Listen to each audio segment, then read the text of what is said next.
Casa Brasil. Oferecimento MDC4. Publicidade, comunicação e digital. Estoque Brasil. Mobiliário, gastronomia e design. Casa Blanca Decor.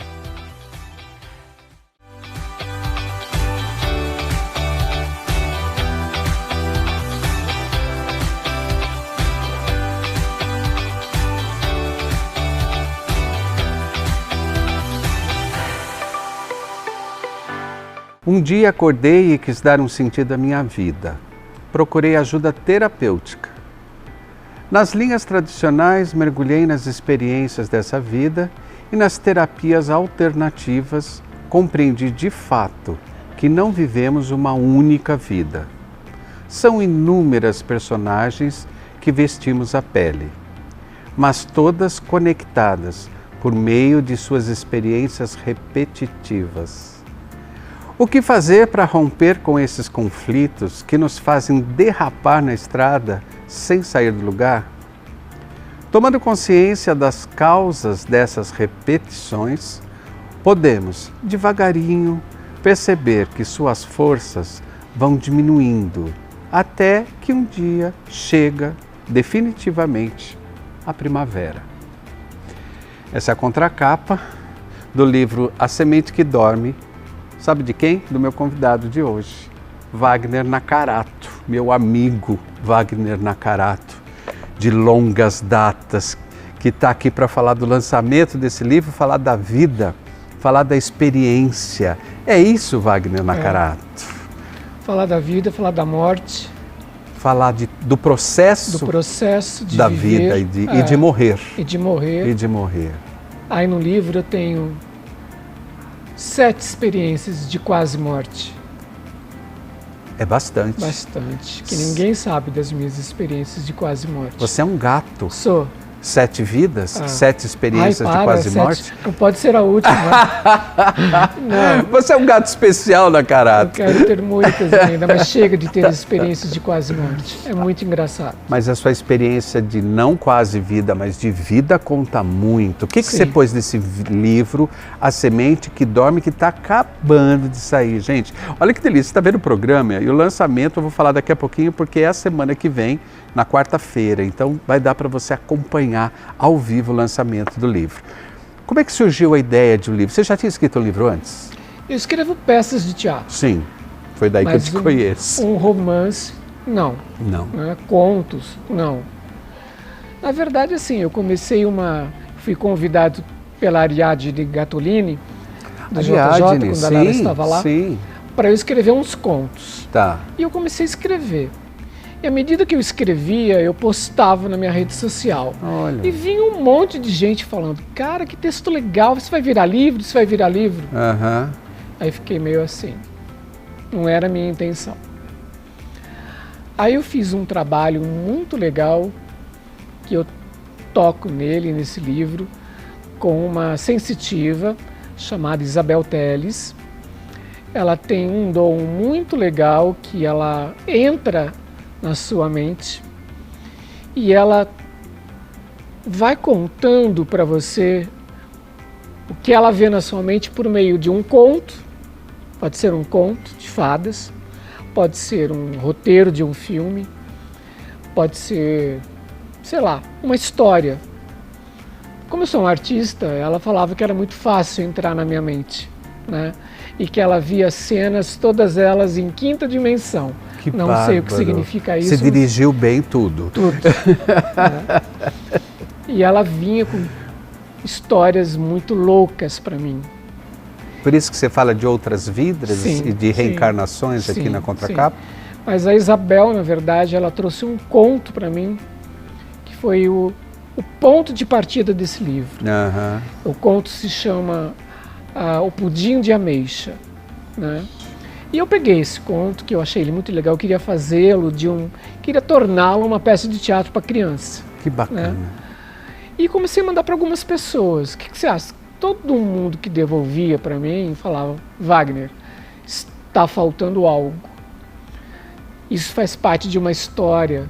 Você tem que falar mais. Você deixa a gente com vontade demais. Ah, mas que legal. Eu não tenho mais nada para falar. Ah, tem. Acho que seus amigos tinham razão. Tinham razão, né? Aham. Mas até então nada. Quando eu voltei a ter o câncer retornou, né, depois de 15 anos. 15 anos. Né? Eu fiquei 3 meses na cama, deitado, sem poder mexer, porque o osso do quadril, eu tive uma metástase no osso do quadril. Aham. Então eu não podia mexer o osso do quadril, porque podia quebrar. Então eu fiquei imobilizado 3 meses. Imagine eu, com a minha loucura de vida, ficar 3 meses deitado.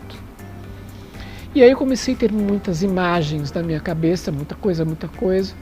Aí quando eu consegui sentar, depois de muita físio, eu falei assim, vou escrever o resto que está faltando. É agora. Isso aí, foi quando? Só para a gente se localizar. Foi em 2011. 11. Não, desculpa. Não, 21. A gente está em 2021. 21. Isso foi em 2021. Período pandêmico. Tinha passado 2020, aquela loucura. 2021, esse câncer reaparece depois de 15 anos. Isso. Você deitado por meses. Isso. Quando sentou, falou, agora eu vou escrever. E aí eu Uau. comecei a escrever, eu não parei mais de escrever. Porque aí foi para mim uma catarse, assim, sabe? De olhar para coisas que eu precisava olhar para a minha vida, ter coragem de olhar, né? Eu falo no livro que as doenças, elas vêm para a gente como uma advertência. Uhum. Né? É o nosso corpo tentando te dar algumas sinais. Cara, precisa olhar para alguma coisa que está desarmonizado aí, né? E aí eu comecei a fazer esse trabalho, eu já vinha fazendo esse trabalho antes, né, de estar doente. Eu sempre busquei ajuda terapêutica, né? E das mais tradicionais, fui parar na psicanálise, né? Fiz de tudo, Dionísio. Você sempre foi muito inquieto. Sempre fui muito inquieto. Isso nós temos em comum. Acho que eu me considero inquieto também. E aí depois, quando chegou no meu limite nas palavras, né, de ficar falando, eu queria que alguém começasse a olhar o meu corpo e começasse também a pegar os meus sonhos e analisar os meus sonhos. E daí eu mergulhei nas terapias alternativas que você coloca aqui. Isso. E foi um prato cheio para mim. Verdade. Sim. Quer dizer, nem tudo já está escrito pelo científico e nunca estará, né, Sim. Wagner? Graças Eu tenho a falado Deus. que o espiritual tem que voltar a ter espaço na vida das pessoas. Sim. Porque a gente cuidou muito da saúde mental, da saúde física e não cuidou da saúde espiritual. Sim. Quando esse fator entra na vida das pessoas, na análise de si próprio, no olhar para mim mesmo, tudo muda. Sim. Porque é como se a gente estivesse olhando para a gente, deixando uma parte da gente de fora. Você sente que isso tem a ver com espiritualidade ou não? É uma outra coisa ainda que você está falando? Então, o Jung, que você conhece... Que bom. Né? O Jung diz que muitas vezes, muitas pessoas vivem a vida na superfície. Uhum. O que é viver a vida na superfície para o Jung? É viver o tempo presente, só. Ou pensar de vez em quando no que vai acontecer no futuro. Uhum. O Jung fala que para a gente ter uma vida mais profunda, para a gente mergulhar, a gente tem que olhar para o passado. Que é um aspecto da sombra para o Jung, sombra, né? Cadê minha sombra? Aquela parte que eu não conheço bem de mim. A gente, né, ali. E aí, no passado, que não é só até onde você nasceu, né? Até onde você estava lá dentro da sua mãe, tem algo mais, um outro passado, né? Que eu, particularmente, depois de muito, né, eu explico no livro, pelo próprio teatro, pela prática do teatro, eu fui olhando que é uma analogia, né? Os atores fazendo várias personagens, né? É como para mim a vida. Nossa, que boa isso. Então a gente vai vivendo Muito várias bom. personagens e a gente é convidado a sair do palco, sair da vida, retira-se, você volta com uma outra personagem, mas as coisas que você tem ainda, que está em conflito, que você não resolveu, você volta para resolver em outra pele. Então eu digo que a gente vive várias peles, a gente assume várias peles na vida. Isso pode ser simplesmente simbólico também, né? Mas eu particularmente acredito que não é só o simbólico, tem algo de verdade nisso. Né? Que essas vidas existem de fato, sim, perdidas dentro dessa linha do tempo. Sim, né? sim. Eu, como hoje um espírita mais convicto que sou, mas acima de tudo cristão, eu consigo enxergar isso com mais clareza aos 60 anos também. Quando você fala, poxa, eu tive que passar por tudo isso para chegar nisso, para chegar nesse livro, para chegar no que eu sou, eu consigo entender muito bem esse processo, porque a gente começou coisas juntos na vida, né? Sim, sim. Conheço o Wagner do tempo que ele me convidou para ser Jesus Cristo no teatro, mas não vou contar essa história agora. Vou dar o intervalo e no próximo bloco eu abro com essa história. Até já. E aí as pessoas se perguntam, a Estoque Brasil é uma loja de móveis ou é um bistrô? São as duas coisas e você vai viver essa experiência deliciosa comigo agora. Vem comigo. Essa é a entrada do nosso bistrô na nossa varanda climatizada. Quer ficar na varanda? Aproveita, parece que você está em meio à natureza. Você pode vir aproveitar um almoço delicioso de segunda a sábado ou convidar amigos para vir, desde o café da manhã para um chá da tarde. A Estoque Brasil fica aberto durante toda a semana, durante o dia, junto com a loja. Vamos conhecer a loja? Quem passa na frente pensa que a Estoque Brasil é pequenininha, quando chega aqui fala, nossa, mas isso tudo é muito grande, e é grande mesmo. Vem ver comigo. Aqui você tem espaço e um atendimento especializado, uma equipe de consultores que vai ajudar você em tudo que você precisa para sua casa. Venha viver essa experiência com a gente. Você merece Estoque Brasil.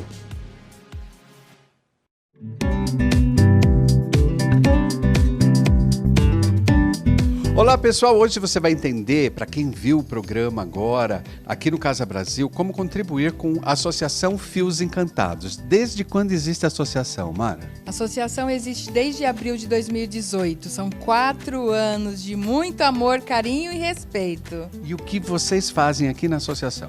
Nós confeccionamos toucas e perucas de heróis e princesas para as crianças em tratamento oncológico. Começamos com essa finalidade, né? Ao longo do tempo, indo nos hospitais e vendo as necessidades dos adultos, nós confeccionamos também as toucas para os adultos, turbante, corações, sapatinho, cachecol. Tudo em lã.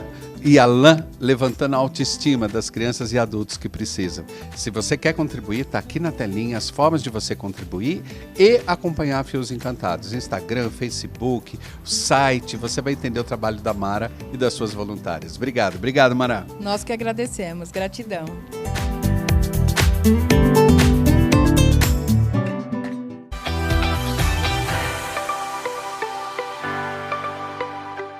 Voltando então, eu estava falando que conheci Wagner lá na minha adolescência, ele me convidando para fazer o papel de Jesus Cristo e aquilo foi absolutamente marcante para mim. Eu morrer no palco sendo Jesus Cristo foi muito marcante na minha vida, né? Tanto que depois fui para o seminário, quase fui padre, né? Depois daquele período, deixei de ser padre, saí do seminário, fui fazer psicologia, quer dizer, essa inquietude minha, sua e de um grupo de jovens da nossa época, que até hoje são inquietos, não é? Foi muito produtivo, Sim. não é? A gente conseguiu um produto cultural, um produto para a nossa própria vida que foi muito interessante. Sim. A gente não ficou no bastidor assistindo a vida, não.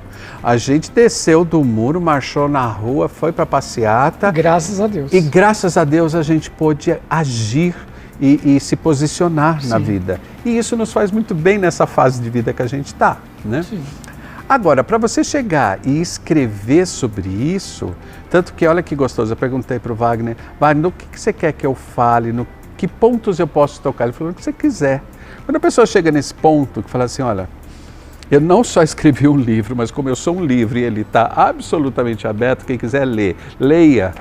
Esse é o ponto do ser humano que eu acho que foi o melhor que a minha idade me trouxe, que a minha experiência me trouxe e que minhas doenças me trouxeram, como tive uma crise de depressão muito forte há uns Sim. anos atrás, Eu lembro. como você teve um problema com o câncer e está enfrentando, e enfrenta de uma forma que seus amigos ficam surpresos, Sim. né? O Wagner só passa de carro para lá e para cá, e eu falei, aí, ó, danado, para lá e para cá. Imagine, não deixa a peteca cair. E não deixou mesmo, né? Agora, que influência, o que você trouxe para esse livro? Você fala de doença, de vida, de outras vidas. O que as pessoas podem esperar da semente que dorme quando ela acorda, né? Porque você traz um título muito interessante, porque você está falando exatamente disso o tempo todo. Eu sou uma semente, né? A semente que dorme é um espaço que existe dentro da gente, que a gente se acomoda. E está quietinho, né? Está dentro da terra, de vez em quando vem uma água, mas está ali. Não tem luz, né? E você está ali dormindo, está quietinho. Mas existe uma força maior que faz você ser algo que não é só a semente. Então a semente tem que cumprir a missão dela. Então quando ela começa a crescer, né? Tem a raiz, depois começa a crescer, ela vê o sol, ela vê a luz, e aí ela veio para que ela veio? Qual é a missão dela de vida? Né? Eu vou me tornar uma roseira, eu vou me tornar um pé de jabuticaba, o que quer que seja. Né? Então eu acho que a gente tem sementes adormecidas dentro da gente. E a minha vida inteira eu quis despertar essas sementes dentro de mim e não tinha coragem em despertar, por vários motivos. E aí chega um momento na vida que você fala assim, cara, você tem que acordar. E você tem que reconhecer que você é uma semente de, sei lá, de uma descoberta. De uma descoberta. Sei lá que árvore eu vou ser. Sei lá que árvore eu vou ser. Mas eu acho esse ponto incrível, porque se tivesse uma resposta pronta, seria estranho. Mas eu não sei, antes de aflorar, antes de germinar, antes de sair da proteção dessa terra que me envolve, eu não sei exatamente o tamanho que eu vou ser, de que árvores e que frutos eu vou dar. Isso. Só indo, que é isso que eu falei, de quem desceu do muro, quem foi para a passeata e foi para o meio da rua, é que vai saber. É isso. Nós não ficamos em cima do muro apontando os defeitos, nós vamos tentar fazer. E isso faz toda a diferença. E não dá para saber o que eu vou ser antes de ser, na verdade. É incrível essa dificuldade de você dizer o que você seria, que árvores você seria. Você tem isso claro que árvore você é hoje ou ainda não? Eu acredito, eu tenho uma coisa com árvore. Morei um tempo na Serra do Japi, né? Morei me lembro disso. No meio da Serra do Japi. Que era uma que eu falo aí no livro, essa experiência com os bichos, com os animais que chegavam até mim, e eu ficava assim, como é que esse animal chegou até mim? Como é que ele não tem medo de se aproximar? Aí eu conto aí essas minhas experiências com a natureza. Então eu acho que quando eu estou na rua, eu vejo uma árvore linda, eu falo, cara, quero ser como você. Olha como que você é grande, você é frondosa, você é... Destemida. Destemida, você não teve medo, você saiu, brotou, quebrou e olha o tamanho que você é. Então hoje, com os meus 61 anos, né, eu olho e falo assim, cara, eu construí muito. Eu construí muito pela cultura dessa cidade. Né? Meu nome é muito associado ao teatro, mas muito associado à cultura. E essa foi a minha contribuição, a educação. Importantíssimo. Né? Então, você já tem até um teatro com o seu nome? Sim. Em vida? Não é? Isso é uma coisa muito legal. Cara, é uma coisa que jamais eu iria esperar. É isso porque mesmo. Geralmente isso é uma homenagem póstuma. É verdade, né? É verdade. E quando a Divina Providência vem e me faz essa surpresa. Lindo isso. No dia do meu aniversário. Feliz. Ah, que presente lindo. Eles colocaram uma venda. Sensibilidade, né, da escola, dos alunos, dos dirigentes do Divina, né? Estou dando aula, estava dando aula. Não, você lindo. precisa sair porque a gente vai ter que resolver um problema às pressas. E aí, a hora que eu entrei no elevador, puseram uma venda, eu falei assim, o que vocês estão aprontando? Calma, Aí passou milhares de coisas na minha cabeça que eles estavam aprontando comigo, né? Quando eu cheguei, eles tiraram e eu olhei, vi todo mundo e olhei para a porta do teatro, eu vi meu nome. Eu falei assim, cara, isso é construção de história. Ai, né? Isso emociona muito. Isso ali para mim eu comecei a ter esse resgate que eu falo no livro, que eu cheguei na primavera, cara. Eu vivi muito no inverno na minha vida. Eu adorava o inverno. Eu ia para Paris no inverno, eu adorava aquilo porque aquilo me congelava. E aí eu conto uma experiência que eu tenho com essa história de congelamento, porque a vida vai congelando a gente em determinados momentos. É verdade. Né? E aí eu fui sendo descongelado. E hoje eu falo assim, eu quero a primavera. Eu quero viajar na primavera. Tá vendo? A gente tem uma árvore maravilhosa. Escolhemos bem o cenário. Né? É isso que eu quero. Eu quero ter esse momento de sol, de árvore que chegou o momento de dar os frutos, que eu dei muitos, né? Então, assim, estou feliz. Acho que esse é o momento do livro. Eu termino o livro falando exatamente isso. Chegou a primavera, que era uma coisa que eu sempre, em toda a minha trajetória de vida, falei que eu esperava a primavera, que eu esperava a primavera. E chegou a primavera. Você está falando de liberdade? Eu estou falando de liberdade, eu estou falando de reconhecimento pessoal, estou falando de autorreconhecimento. Eu tinha uma coisa de muito baixa estima comigo. Eu achava que eu não tinha valor. Eu achava que o que eu fiz era muito pouco perante aquilo que eu poderia ter dado mais. Essa inquietude que eu falo, Não é? né? Essa Parece que a gente nunca tá bom pra gente mesmo. Nunca. Isso judia da gente, né? Demais, mas agora chega, acabou. Acabou. Isso era inverno, né? E aí agora eu consigo ver a trajetória da vida e começo a ver assim, cara, eu construí, eu deixei uma história. O Politeama tá aí, eu tenho muito com a história do Politeama. Muito. Né?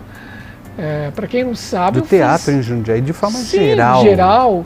Eu fiz nas ruínas do Politeama, eu fiz Os Miseráveis.